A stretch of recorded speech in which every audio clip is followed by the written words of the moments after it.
بہرحال اس حوالے سے اگر ہم ان چیزوں کو ہائی لائٹ کریں، ہم تو بس اتنا ہی کر سکتے تھے، اس سے سخت الفاظ میں ہم کریں تو ان کو ہضم نہیں ہوتے، ہم ان کو ان کے گھر کی خبر دیتے ہیں۔ شاہ ولی اللہ دہلوی رحمہ اللہ تعالی المتوفی 1176 ہجری، جو بریلوی، دیوبندی، اہل حدیث تینوں جو اپنے آپ کو سنی سمجھتے ہیں، تینوں کے نزدیک مجدد ہیں۔ بریلوی دیوبندیوں کے نزدیک اس لیے مجدد ہیں کہ وہ پہلے صوفی تھے، اہل حدیث اس لیے مجدد مانتے ہیں کہ انہوں نے بعد میں توبہ کر لی تھی، لہٰذا وہ دونوں طرف ہی چل رہے ہیں، جیسے ڈاکٹر اقبال کے شعر ہر طرف چل جاتے ہیں۔ تو شاہ ولی اللہ دہلوی جو ہیں 12ویں صدی کے مجدد ہیں، 1176 ہجری میں فوت ہوئے ہیں، لیکن وہ صدی 12ویں بنتی ہے۔ انہوں نے ایک کتاب لکھی عربی میں، حجت اللہ البالغہ، جو عرب و عجم میں اس کے ساتھ کی کوئی کتاب نہیں لکھی گئی، بڑی موٹی کتاب ہے یہ، میں آپ کو اردو ترجمہ اس کا دکھا دیتا ہوں، 1500 کے قریب صفحات ہیں اس کے، یعنی دین کے احکامات میں حکمت کیا ہے وہ ہائی لائٹ کی ہے انہوں نے۔ اور اس میں انہوں نے مقدمے میں واضح لکھ دیا ہے کہ سب کانٹیننٹ میں جدھر میں نے آنکھ کھولی تھی وہ دین اور ہے، کتابوں والا دین اور ہے، مجھے سمجھ نہیں آتی۔ اور پھر وہ کہتے ہیں مجھے خواب میں امام حسین علیہ السلام ملے، انہوں نے مجھے ایک قلم دیا، اس سے میں نے یہ تعبیر کی کہ میں جو کچھ سمجھتا ہوں حق وہ میں لکھوں، تو میں نے یہ کتاب لکھی ہے۔ لہٰذا انہوں نے اپنی ساری قبر پرستی والی تعلیمات سے توبہ کر لی ہے کتاب لکھ کے۔ اور اس کتاب اور باقی ان کی جو کتابیں ہیں، الفوز الکبیر فی اصول التفسیر، اس میں سے میں نے نوٹس بنا کے نا ایک ریسرچ پیپر نمبر 13 لکھ دیا ہے، اہل سنت پاک .com پہ جا کے آپ ڈاؤن لوڈ کریں۔ یہ ساری چیزیں جو میں آپ کو دکھا رہا ہوں یہ آلریڈی مینیجیبل فارم میں، اس سے بھی زیادہ وہاں پہ موجود ہے، مفت ڈاؤن لوڈ کریں۔ ریسرچ پیپر نمبر 13 اور میرا مسئلہ نمبر بھی 113 ہے شاہ ولی اللہ پہ۔ تو یہ حجت اللہ البالغہ میں ائمہ اربعہ، چاروں اماموں کی نسبت سے یہاں بھی حق 4 یار میں 4 والے پیش کرتا ہوں، ڈیٹیل میں نہیں جاؤں گا، صرف دکھا کے سرسی طور پہ یہ ان کو دکھائیں۔ الفیصل والوں نے چھاپی ہے یہ لاہور سے، حجت اللہ البالغہ، یہ میں نے گھر نہیں بنائی میرے بھائی، ٹھیک ہے۔ حجت اللہ البالغہ کے دونوں حصے، یہ وہ کتاب ہے جس کے نوٹ صرف ہمارے مدرسوں میں پڑھائے جاتے ہیں، کاش پوری پڑھا دیں نا تو ساری فرقہ واریت ختم ہو جائے۔ پہلا ریفرنس دکھائیں جی ان کو، 418 نمبر صفحہ، حصہ اول، یہ میں نے انڈر لائن کیا ہوا ہے، یہ ایچ ڈی کیمرے میں دکھا دیں، باقی جس نے یہ پڑھنا ہے نا ڈیٹیل سے تو research paper number 13 download کر لے یا حجت اللہ البالغہ خرید لے، ٹھیک ہے جی۔ حصہ اول میں 418 پیج ہے الفیصل والوں کا۔ انہوں نے لکھا ہے کہ قرآنہ تقلید یعنی اندھی تقلید تعریف دین کے عظیم ترین اسباب میں سے ایک ہے۔ وہ کہتے ہیں امت میں جو دین کا بگاڑ ہے نا، اس کا سب سے بڑا سبب اماموں کی اندھی تقلید ہے۔ من جملہ اسباب تعریف کے غیر معصوم ہستی کی تقلید کرنا ہے۔ غیر معصوم سے مراد میری ایک ایسا شخص ہے جو نبی نہ ہو، جس کی عصمت ثابت ہو چکی ہے، یعنی نبی جو ہوتا ہے اس کی تو عصمت ثابت ہے۔ تقلید کی حقیقت یہ ہے کہ امت کا ایک عالم مجتہد اجتہاد کر کے کوئی مسئلہ بتاتا ہے تو اس کے متبعین اس کو اس حد تک صحیح سمجھ لیتے ہیں کہ اس کے خلاف اگر کوئی صحیح حدیث بھی پیش کر دی جائے تو امام کے قول کی خاطر اس کے لیے حدیث کا انکار کر دینا آسان ہو جاتا ہے۔ یہی کچھ ہی ہو رہا ہے۔ وہ کہتے ہیں ایسے مقلد کا فرض ہے کہ وہ ہمیشہ اس بات کے لیے تیار رہے کہ اگر کسی مسئلے میں اپنے امام کے قول کے خلاف کوئی بات مل جائے تو فوراً رجوع کرے۔ پھر انہوں نے عدی بن حاتم والا واقعہ لکھا ہے کہ وہ یہود و نصارہ کے علماء والا کردار نہ آپ ادا کریں کہ کتاب و سنت کی تعلیمات کے مقابلے پہ اپنے علماء کے پیچھے پڑ جائیں۔ وہ سورہ توبہ کی آیت نمبر 31، اتخذوا احبارہم و رہبانہم اربابا من دون اللہ، یہود و نصارہ نے اپنے علماء اور جوگیوں اور بزرگوں کو رب مان لیا تھا اللہ کو چھوڑ کے۔ مسئلہ نمبر 71A، بزرگوں کی اندھا دھند پیروی کا انجام اور اس کا علاج، اس میں نے وہ ساری آیات ڈسکس کی، آج میں سکپ کرتا ہوں۔ دوسرا ریفرنس بھی اسی سے ہے اور پیج نمبر ہے اس کا 512، جس میں انہوں نے ائمہ اربعہ کے اقوال لکھے ہیں۔ دیکھیں ہم اندھی تقلید کا رد یا تو کتاب و سنت سے کر سکتے تھے یا ہم اماموں سے خود ہی رد کر دیں کہ امام اگر خود ہی کہہ دیں کہ ہماری تقلید نہ کرو، اب اور کیا دلیل کسی کے سامنے پیش کریں؟ اس سے بڑی تو کوئی چیز نہیں نہ ہو سکتی۔ حضرت عیسیٰ علیہ السلام دنیا میں آ کے خود کہہ دیں کہ یار میری عبادت نہ کرو تو عیسائیوں کے پاس کوئی ایکسکیوز رہ جائے گا؟ تو یہ چاروں ائمہ کے اقوال لیے شاہ ولی اللہ دہلوی نے، امام حنیفہ، امام مالک، امام شافعی، امام احمد بن حنبل رحمہم اللہ اجمعین۔ امام حنیفہ فرماتے ہیں جس کو میرے قول کی دلیل معلوم نہ ہو وہ میرا کلام سن کر کوئی فتویٰ نہ دے۔ اندازہ کریں، میرا کوئی قول قرآن و سنت کے خلاف ہو اسے دیوار پہ مار دو۔ امام مالک کا قول نقل کرتے ہیں سوائے رسول اللہ صلی اللہ علیہ وسلم کے کوئی ایسا شخص نہیں جس کی بعض باتیں مقبول اور بعض مردود نہ ہو۔ وہ کہتے ہیں کہ صرف نبی علیہ السلام کی ہر بات مقبول ہے، باقی ہر شخص سے اختلاف ہو سکتا ہے، بلکہ یہ تواتر سے نقل ہوا ہے کہ وہ قبر رسول کی طرف اشارہ کر کے کہتے تھے اس صاحب قبر صلی اللہ علیہ وآلہ وسلم کے علاوہ ہر شخص سے اختلاف رائے ہو سکتا ہے۔ پھر امام شافعی کا قول ہے جو کوئی صحیح حدیث تمہیں مل جائے بس میرا وہی مذہب ہے، اسی کو اختیار کرو، میرے فتوے کو چھوڑو، نبی علیہ السلام کی حدیث کو دیکھو۔ امام بن حنبل کا قول، وہ کہتے ہیں اللہ اور اس کے رسول کے مقابلے پر میرے کلام کی کوئی وقت نہیں ہے۔ ایک شخص نے امام سے کہا تو انہوں نے فرمایا میری تقلید مت کرو، نہ ہی امام مالک کی کرو، نہ ہی امام اوزائی کی، نہ ہی امام نقی کی تقلید کرو، احکام شریعہ کا ماخذ قرآن و حدیث ہے، اسی سے ان اماموں نے بھی اخذ کیا، تم بھی اسی سے اخذ کرو۔ ایک شخص آیا سی بھائی جی کو مجتہد نہیں سی آیا، یہ کہتے ہیں جی آپ مجتہد ہیں یا مقلد ہیں؟ بھائی بیسک تو ہر چیز اجماع امت سے ثابت ہے، کسی کی تقلید کی ضرورت نہیں ہے، کتاب و سنت میں فاضل چند ایک مسئلے ہیں، اور وہ بھی میں نے بتایا وہ چند ایک مسئلے بھی آج کے دور میں تو ہمارے پاس تو وہ مسئلے ہیں کہ جو ہمارے بزرگوں نے لکھے نہیں۔ ہمارا مسئلہ تو ویڈیو کیمرے کا مسئلہ ہے، امام حنیفہ، امام شافعی، امام احمد بن حنبل، امام مالک رحمہ اللہ اجمعین نے کہاں لکھا ہے یہ مسئلہ؟ انتقال خون کا مسئلہ، پوسٹ مارٹم کا مسئلہ، ریل گاڑی اور جہاز میں نماز کا مسئلہ، یہ سارے مسئلے ہمارے بزرگوں نے کہیں لکھے ہیں۔ وہ اجتہاد تو اسلام کی خوبصورتی ہے، قیامت تک جاری رہے گا، یہ فکس نہیں کسی بندے کے اوپر۔ اور آپ دیکھ لیں امام بھی آپ کو پتہ ہے چار ہیں، امام احمد بن حنبل کن اماموں کے نام لے رہے ہیں، امام اوزائی، امام نخعی، حالانکہ یہ ائمہ اربعہ میں تو نہیں آتے، یہ ان کے استاد ہیں۔ تو امام چار نہیں ہیں، ہزاروں امام ہیں، سینکڑوں میں امام ہیں۔ حدیث کے بھی آپ دیکھ لیں، امام بخاری، امام مسلم، ابو داؤد، ترمذی، نسائی، ابن ماجہ، یہ بھی تو امام ہیں الحمدللہ۔ اچھا جی، تیسرا ریفرنس حجت اللہ البالغہ سے 484 پیج ہے، اس میں جو میں اکثر بیان کرتا بھی رہوں، الصلاۃ خیر من النوم والا میرا کلپ بڑا وائرل ہوا ہے، جس میں نے بتایا کہ فقہ حنفی میں خرابیاں کیوں آئیں، اس کی ٹیکنیکل ریزن شاہ ولی اللہ نے ہائی لائٹ کی ہے، اور وہ یہ ہے، وہ پیج 484۔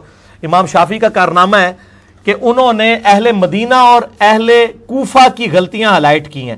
اہل مدینہ فقہ کی ٹرم میں کہتے ہیں مالکیوں کو، اور اہل کوفہ کہتے ہیں حنفیوں کو، اہل الرائے بھی کہتے ہیں ان کو۔ امام شافعی نے یہ چیز محسوس کی۔ اب دیکھیں شاہ ولی اللہ کیا لکھتے ہیں، امام شافعی اس وقت پیدا ہوئے جبکہ یہ دونوں مذہب یعنی مالکی اور حنفی ظہور میں آ چکے تھے، اصول اور فروع کو ترتیب دی جا چکی تھی۔ جب انہوں نے ان مذاہب پر ناقدانہ نظر ڈالی تو ان کو بہت سی خامیاں نظر آئیں، جن کا انہوں نے کتاب الام کے اندر ذکر بھی کر دیا۔ من جملہ ان کے یہ کہ ان مذاہب کے علماء مرسل اور منقطع روایت سے بھی استدلال کرنا جائز سمجھتے تھے، تابعی کے اقوال سے بھی، حالانکہ امام مسلم نے بھی مقدمے میں لکھا ہے کہ تابعی کی مرسل کوئی شے نہیں ہے جب تک وہ صحابی کا نام نہ مینشن کرے۔ اس سے بڑا خلل پیدا ہوتا تھا کیونکہ جب حدیث کے طریق مختلف کو یکجا کر کے دیکھا جاتا تو بہت سے مرسل ایسے تھے جن کی کوئی اصل نہیں تھی، بہت سے ایسے مرسل تھے جن کا مفہوم صحیح حدیث کے خلاف تھا۔ اس لیے امام شافعی نے اصول مقرر کیا کہ مرسل کو سند نہ مانا جائے، صرف نبی علیہ السلام کی احادیث اور صحابہ کے جو اقوال ہیں اس سے اخذ کیا جائے۔ یہ کہتے ہیں نا اتنے بڑے بڑے اماموں کو غلطیاں کیسے لگیں، وہ بڑے امام نے پہلے ہی بتا دی، امام شافعی نے، کہ اہل مدینہ یعنی مالکی اور اہل کوفہ یعنی حنفیوں کو غلطی کس بات پہ لگی ہے، یعنی پری میچور انہوں نے فقہ بنا لی حدیثوں کو دیکھے بغیر۔ تابعی اور تابعین میں تو کتنے کتنے کذاب ہیں، حجاج بن یوسف تابعی نہیں ہے، یزید تابعی نہیں ہے، خوارج سارے تابعی نہیں ہیں، جھوٹی حدیثیں گڑھنے والے اکثر تابعین نہیں ہیں کیا؟ صحابہ کی صحبت تو کی ہوئی ہے انہوں نے، قانونی طور پہ تو تابعی ہیں نا، آپ ویسے ان کو جو کذاب کہہ لیں قانونی تو تابعی ہے نا، وہ انہوں نے روایتیں گھڑی ہیں۔ امام مسلم کا مقدمہ میں نے پورا پڑھایا ہے، مسئلہ نمبر 36 میں ضعیف الاسناد اور من گھڑت احادیث کے فتنے کا تحقیقی جائزہ، جس میں نے ثابت کیا ہے کہ تابعین کے دور میں ساری جھوٹی روایتیں۔ ابان ابن ابی عیاش تابعی تھا، المتوفى 146 ہجری، جس نے یہ جھوٹ گڑا کہ حضرت عمر رضی اللہ تعالیٰ عنہ علیہ السلام نے حضرت فاطمہ کو جو ہے وہ شہید کیا ان پہ دروازہ پھینک کے، جو آج رافضی لیے پھرتے ہیں، جھوٹی روایت، یہ تابعی نہیں گڑی ہوئی ہے۔ جابر جو الجوفی ہے، امام مسلم نے ان کے بارے میں لکھا ہے کذاب تھا۔ امام حنیفہ کہتے ہیں میں نے جابر جوفی سے بڑا کذاب نہیں روایت پہ کوئی دیکھا، اور عطا بن ابی رباح سے زیادہ نیک شخص دنیا میں کوئی نہیں دیکھا، اور دونوں امام حنیفہ کے استاد ہیں، ایک کذاب ہے اور ایک بہت بڑا وقت کا امام ہے۔ ٹھیک ہوگا جی۔ اچھا جی، چوتھا ریفرنس بخاری اور مسلم دونوں میں جو ان کتابوں کی اہمیت ہے اس کے حوالے سے کہ ان کتابوں میں اور باقی کتابوں میں کیا فرق ہے، شاہ ولی اللہ دہلوی نے 451 نمبر پیج ہے، یہ ان کو دکھائیں جی، چوتھا ریفرنس 451 نمبر پیج۔ انہوں نے بتایا کہ اہل سنت کی مین کتابیں کون سی ہیں، بخاری، مسلم، ابو داؤد، ترمذی، نسائی، ابن ماجہ، الموطا امام مالک، مسند امام احمد۔ ٹھیک ہے، 8 کتابیں ہیں مین سنیوں کی، اور اس میں انہوں نے کیا الفاظ لکھے ہیں جو ہم بھی رونا روتے ہیں، کہتے ہیں ہر ٹائم بخاری لائی رکھتا ہے. سنیں، شاہ ولی اللہ لکھتے ہیں صحیحین کے متعلق محدثین کا اتفاق ہے کہ جتنی متصل الاسناد مرفوع حدیث ان میں موجود ہیں وہ سب قطعی الصحت ہیں، بلا شبہ صحیح ہیں. صحیح بخاری اور صحیح مسلم دونوں کتب ان کے مصنفین تک تواتر کے ساتھ ثابت ہیں، کسی کو بھی اس میں اختلاف نہیں. اور علماء کا کہنا ہے کہ جو کوئی بھی بخاری اور مسلم کو حکارت کی نظر سے دیکھے، یہ حکارت ہی کر رہے ہوتے ہیں جب ہم بخاری مسلم سے نماز کا طریقہ دکھاتے ہیں، او چھوڑو جی کتابوں نے چھوڑو، وہ کہتے ہیں، شاہ ولی اللہ کہتے ہیں وہ اہل بدعت ہے، اس کا راستہ جو اس نے اختیار کیا وہ مسلمانوں کا راستہ نہیں ہے جو بخاری مسلم سے بغض رکھتا ہے. سچی بات تو یہ ہے کہ بخاری اور مسلم کا جب تم موازنہ ابن ابی شیبہ یا طحاوی کی مانی الآثار کے ساتھ یا مسند خوارزمی کے ساتھ کرواؤ تو تم پہ یہ حقیقت کھل جائے گی اور تمہیں صاف نظر آئے گا کہ ان دونوں میں بعد المشرکین ہے. وہ کہتے ہیں بخاری مسلم اور باقی کتابوں کو کمپیئر کرو نا، اور یہ طحاوی سے ساری چیزیں لے کے آ رہے ہوتے ہیں اور کہتے ہیں مصنف ابن ابی شیبہ میں آدھی فقہ حنفی ثابت ہے، وہ تو ساری ضعیف روایتیں ہیں. شاہ ولی اللہ کہتے ہیں مصنف ابن ابی شیبہ کی جو ضعیف روایتیں ہیں ان کو بخاری مسلم سے کمپیئر کرو، بعد المشرکین ہے. وہ بات ادھر کی ہو رہی ہے، مشرق دی گالے مغرب دی. اسی طرح کہتے ہیں کہ مستدرک للحاکم جو امام حاکم نے تصنیف کی ہے، اور انہوں نے اپنے ذوق میں یہ سمجھا کہ انہوں نے بخاری مسلم کی شرط پہ صحیح روایتیں جمع کی ہیں.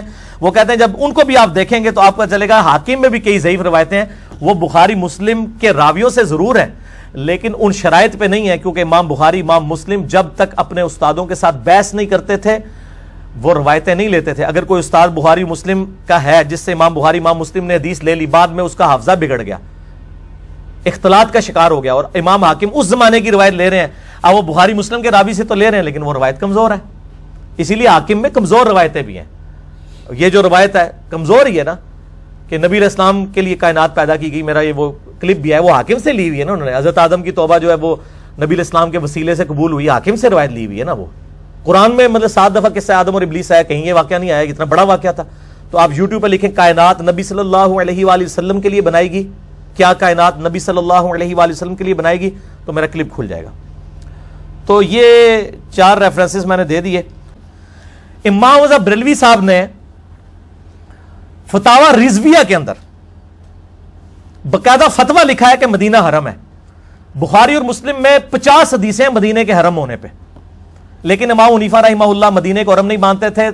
تو امام رضا بریلوی صاحب نے کہا میں ہے حنفی ہوں لیکن میں امام حنیفہ کا یہ فتویٰ نہیں مانتا. انہوں نے نعت بھی لکھی، حاجیو آؤ شہنشاہ کا روزہ دیکھو، کعبہ تو دیکھ چکے کعبے کا کعبہ دیکھو. اگر امام احمد رضا بریلوی صاحب امام حنیفہ رحمہ اللہ سے اختلاف کر کے صحیح حدیث کی روشنی میں حنفی ہیں تو ہم بھی حنفی ہیں. اگر کتاب و سنت کے دلائل کے اوپر آپ امام سے اختلاف کرنے کا نام حنفیت ہے تو میں حنفی ہوں. میں نے دیکھا نماز کا طریقہ بھی ان کا صحیح حدیث سے ثابت نہیں ہے. میں نے بخاری مسلم میں جو صحیح الاسناد حدیث تھی، رکوع میں جاتے وقت اور رکوع سے اٹھتے وقت رفع الیدین والا طریقہ ہم نے شروع کر دیا، اور ہم نے امام حنیفہ کے قول پہ عمل کیا. انہوں نے خود ہی فرمایا میری کوئی بات کتاب و سنت کے خلاف ہو تو اسے چھوڑ دو. یعنی احمد بریلوی صاحب نے بہت بڑی جرت کی. اس کے بعد غلام سعود سعیدی صاحب میرے استاد ہیں جن سے میں نے کافی کچھ لرن کیا یعنی کتابوں کے ذریعے، رحمہ اللہ تعالی، کچھ عرصہ پہلے ہی فوت ہوئے. اس میں انہوں نے مدینے کے حرم ہونے والے معاملے میں بھی امام حنیفہ کا کہا کہ ہم حنفی ہو کے بھی ان کے اس قول کو چھوڑتے ہیں. شوال کے 6 روزوں کو امام حنیفہ نہیں مانتے تھے. امام مالک نے الموطا امام مالک میں لکھا ہے کہ مجھے یہ روزے نہیں پتا، حالانکہ 5 کتابوں میں آئے ہیں، مسلم، ابو داؤد، ترمذی، نسائی، ابن ماجہ میں، کہ جو رمضان کے بعد شوال کے 6 روزے رکھے اسے پورے سال کے روزوں کا ثواب ملے گا. میرا کلپ بھی ہے اس کے اوپر. لیکن غلام سعود سعیدی صاحب نے کہا نہیں ہم شوال کے 6 روزوں کو مانتے ہیں، مسلم شریف میں حدیث آ گئی ہے. پھر عقیقہ کو زمانہ جاہلیت کی رسم کہتے تھے امام حنیفہ، لیکن انہوں نے کہا نہیں ہم مانتے ہیں. اسی طریقے سے تقی عثمانی صاحب نے بھی بڑی جرت کی ہے. مفقود الخبر شور جو ہے، ایسا شور جو گم ہو چکا اور بیوی کو نہ پتا ہو کہاں ہے. امام حنیفہ تو کہتے ہیں 90 سال بیوی انتظار کرے گی، یعنی مطلب یہ ہے کہ انتظار ہی کرتی رہے. امام مالک نے فتویٰ دیا 4 سال، اس کے بعد قاضی تنسیخ نکاح کروا دے گا. تو تقی عثمانی صاحب نے حنفی ہونے کے باوجود کہا ہے کہ امام حنیفہ کا فتویٰ جو ہے ایکسیپٹیبل نہیں. امام مالک کے فتوے پہ انہوں نے فتویٰ دیا، بڑی جرت کی ہے. اب تو سارے ہی قائل ہو گئے ہیں، تو یہ سب جرت کر رہے ہیں. اس طرح نماز میں سپیکر کا استعمال احمد بریلوی صاحب بھی نہیں مانتے تھے، اشرف تھانوی صاحب نہیں مانتے تھے، لیکن ان کے سارے مریدین آگے سے مان رہے ہیں. سپیکر کے بغیر سٹارٹ ہی نہیں ہوتے ہیں. نماز کیا تقریریں ہر چیز کرتے ہیں.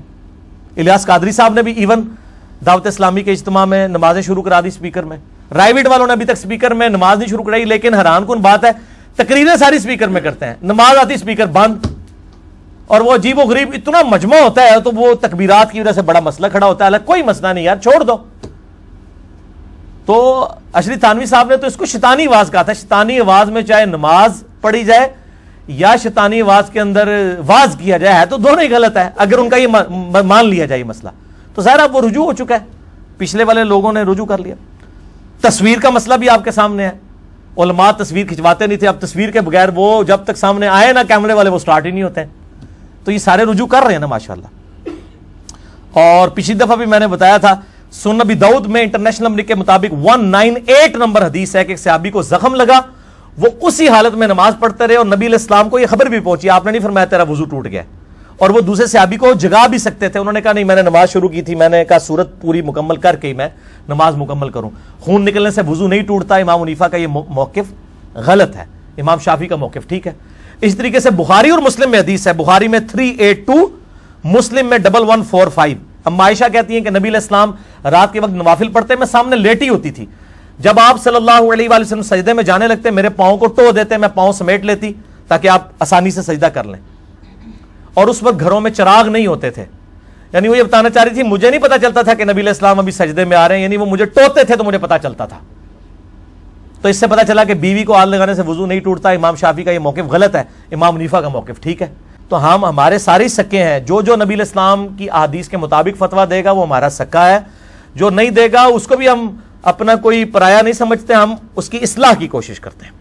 باقی research paper number 13 Shah Wali اللہ دہلوی والا پڑھ لیں ضرور، اور یوٹیوب پہ میری ویڈیو ہے اہل سنت کا منہج کیا ہے، قرآن سنت اجماع اور دن اجتہاد اور قیاس۔ اللہ تعالیٰ سے دعا ہے جو حق بات میں نے کہی اللہ تعالیٰ ہمارے دلوں میں راسخ فرمائے، اگر جس بات میں میرے منہ سے کوئی غلط بات نکل گئی اللہ تعالیٰ ہمارے دلوں ہی سے معاف کر دے، ہمیں کتاب و سنت کی تعلیمات پر عمل کر کے دوسرے بھائیوں تک پہنچانے کی توفیق عطا فرمائے۔ سبحانک اللہم و بحمدک اشہد ان لا الہ الا انت استغفرک و اتوب الیک وما علینا الا البلاغ المبین۔ جزاکم اللہ خیرا و احسن الجزاء۔